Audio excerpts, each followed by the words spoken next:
The radar operator's hands were trembling, not from fear, not yet, but from the electric anticipation of what he was about to do.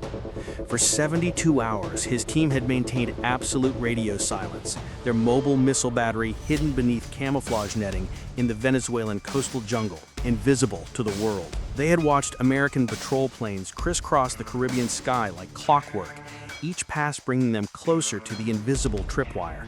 And now, finally, one had strayed too close. His finger hovered over the activation switch. In the next 60 seconds, everything would change. What happened in that single minute would expose a fatal miscalculation, one that cost $30 million, multiple lives, and shattered any illusion that Cold War tactics could challenge 21st century warfare. This is the story of how America's networked military turned a potential disaster into a masterclass of precision retaliation, and why that terrifying efficiency has permanently altered the strategic balance in the Western Hemisphere. The surveillance aircraft was a workhorse, an E-2D advanced Hawkeye, designated Vulture 04, conducting what the Navy euphemistically called routine reconnaissance over international waters. There was nothing routine about it. This $230 million flying radar station was the eyes and ears of an entire carrier strike group, its sophisticated sensors capable of tracking cruise missiles from 300 miles away. Inside the cramped, dimly lit cabin, the crew monitored their electronic surveillance console with practiced boredom. They had flown this pattern a dozen times. The Caribbean had been quiet. Then, the alarm screamed. The sound that erupted from the ALQ-217 electronic warfare suite was not a polite warning chime. It was a violent, urgent shriek, a specific sonic signature that every naval aviator dreads. Somewhere below them, hidden in the dense coastal terrain near the Gulf of Cariaco, a fire control radar had just locked onto their aircraft. The console identified it immediately. A modernized Pechora 2M system, Russian-made and extremely lethal. The crew had 90 seconds, maybe less, before surface-to-air missiles traveling at 3.5 times the speed of sound would turn their aircraft into flaming wreckage scattered across the Caribbean. But this moment was about far more than one surveillance plane and its crew.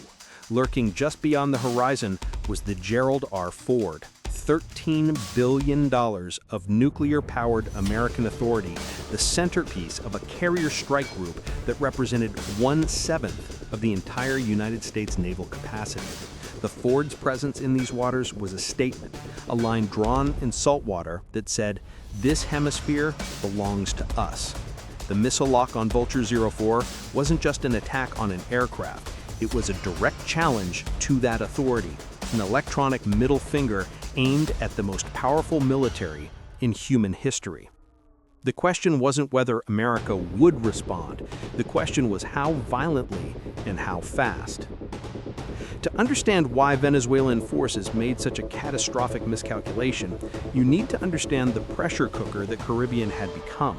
Officially, the American deployment was called Operation Watchtower, marketed as a counter-narcotics operation targeting Latin American drug cartels. The scale of military hardware suggested something far more ambitious. Alongside the Ford supercarrier and its 44 aircraft strike wing, the United States had positioned Arleigh Burke-class destroyers, B-52 strategic bombers flying extended missions from Louisiana, and thousands of combat-ready Marines. This wasn't a drug interdiction operation. This was a demonstration of overwhelming force aimed directly at Caracas. President Maduro's regime, facing international charges of narco-terrorism and desperately clinging to power, had made Venezuela into a proxy battlefield. Russian support had transformed the country into an anti-American bridgehead, a strategic thorn in Washington's side that violated every principle of the Monroe Doctrine. The stakes were immense: control over a $3.5 billion drug economy, the survival of an authoritarian government, and a test of whether Russian backing could deter American military action in their own backyard.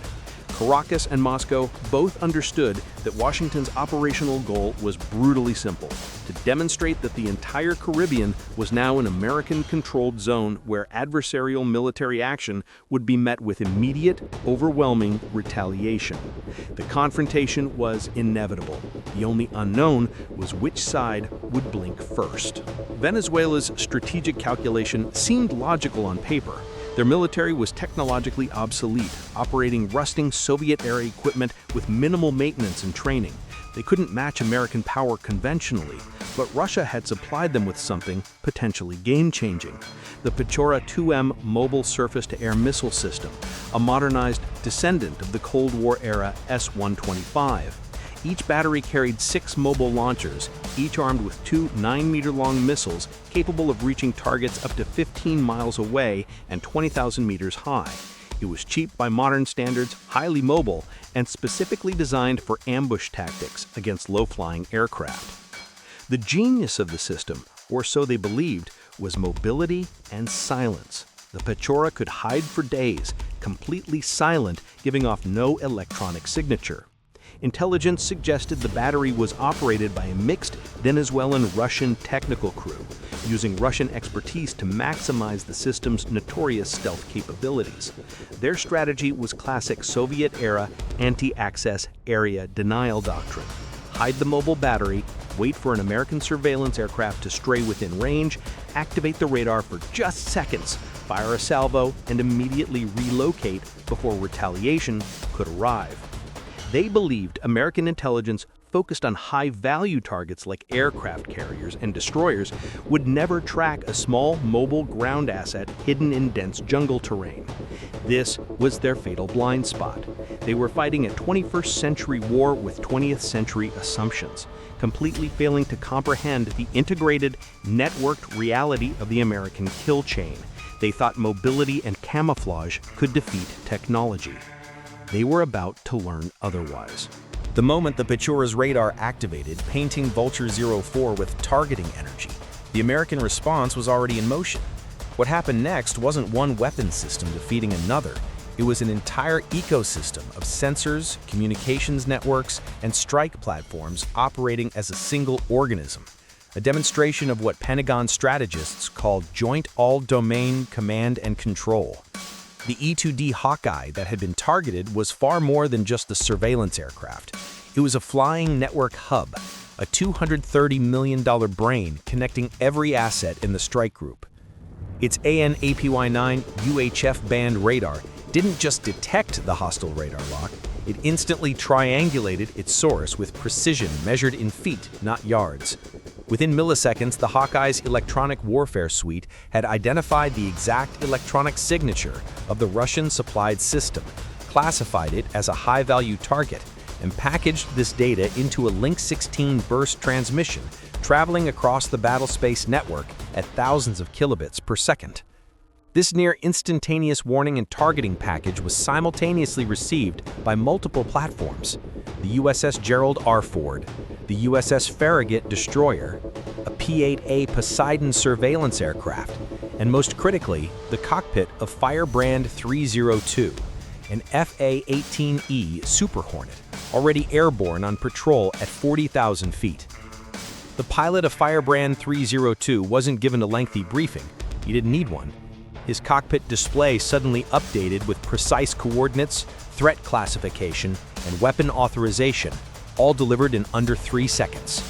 He was now a $70 million extension of the strike group's integrated sensor network, a flying missile platform with one simple job: eliminate the threat.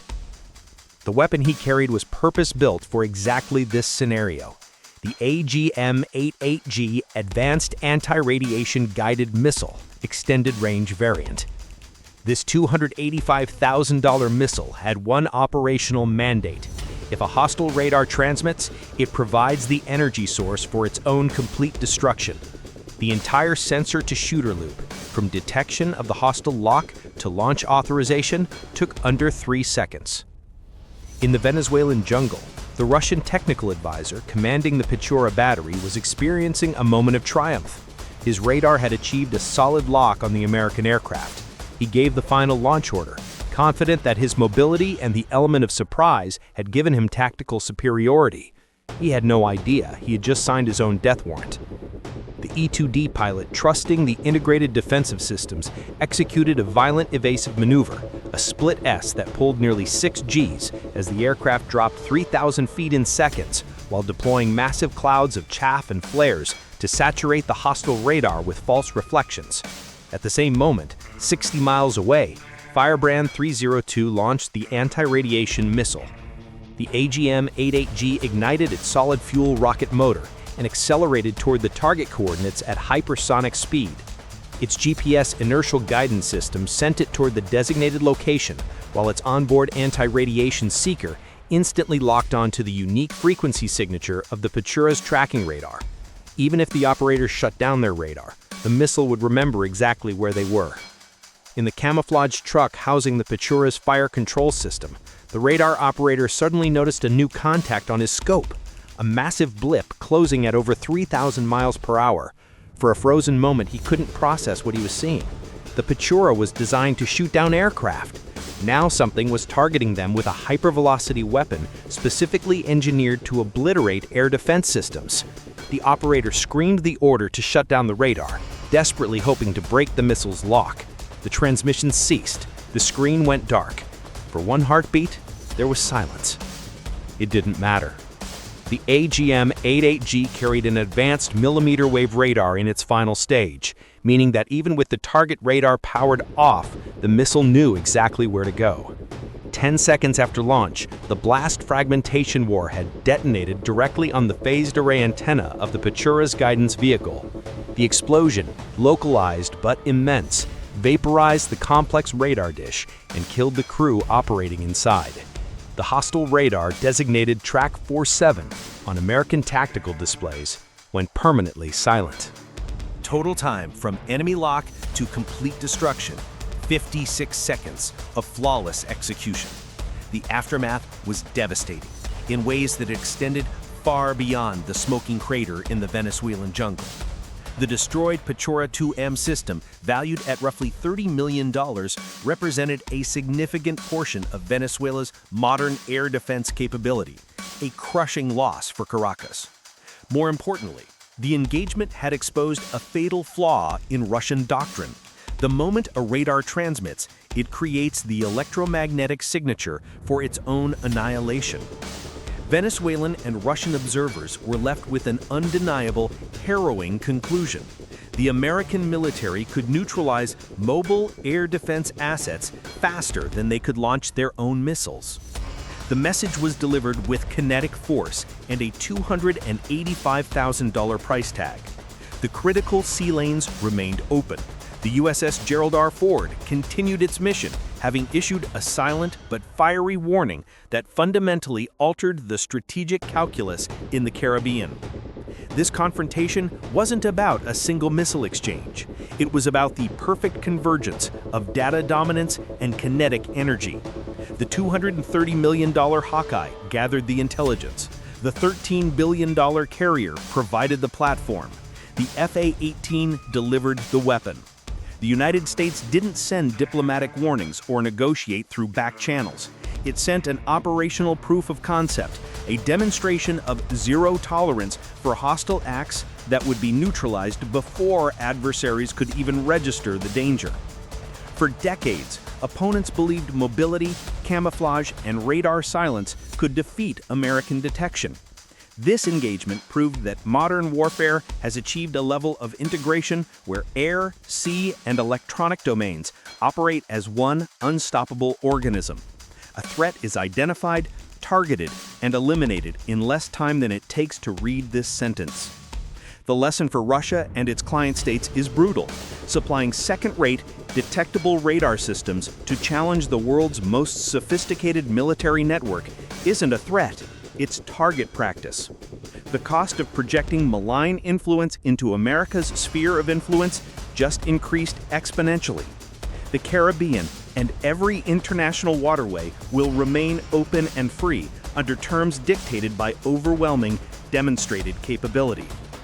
Peace, it turns out, is guaranteed not through diplomacy or deterrence theory, but through possessing a capability so overwhelming that an opponent's only logical choice is complete retreat. 56 seconds proved that principle beyond any doubt. The psychological impact of this engagement rippled far beyond the immediate theater. In Moscow, military analysts pored over every detail of the intercept, searching for weaknesses in the American response they could exploit. They found none.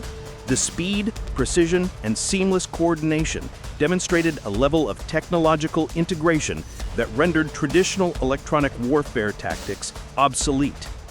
Russian defense contractors who had sold the Patura system as a viable deterrent against Western air power suddenly faced uncomfortable questions from their clients. If Venezuela's Russian-backed air defenses could be neutralized in under a minute, what hope did other proxy forces have? In Beijing, strategists took note of a more troubling implication. The engagement proved that American forces could operate with impunity in contested spaces, detecting and destroying threats before adversaries could complete their attack cycles. This wasn't just about missile defense. It was a preview of how future conflicts would unfold. The side with superior sensor integration and data sharing networks would dominate regardless of raw power fire. The age of isolated weapon systems operating independently was over. The era of networked warfare had arrived, and the United States had just demonstrated it owned that domain completely.